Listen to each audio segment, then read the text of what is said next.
बीडकरांचे स्वप्न पूर्ण. मुक्तीसंग्राम दिनी बीडला मिळणार रेल्वेची भेट. बीड.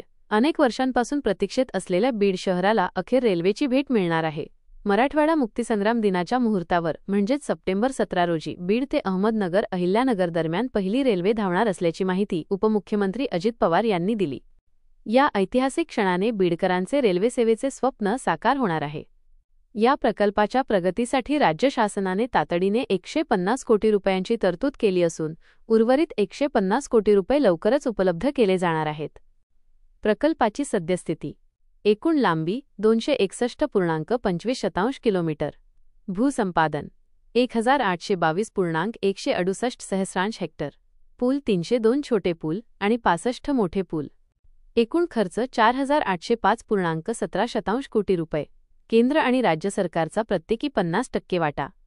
याचबरोबर बीड ते परळी वैजनाथ या रेल्वे मार्गातील सर्व अडथळे दूर करून हे काम गतीने पूर्ण करण्याच्या सूचनाही देण्यात आल्या आहेत. या निर्णयामुळे बीडसह मराठवाड्यातील विकासाला गती मिळण्याची अपेक्षा आहे.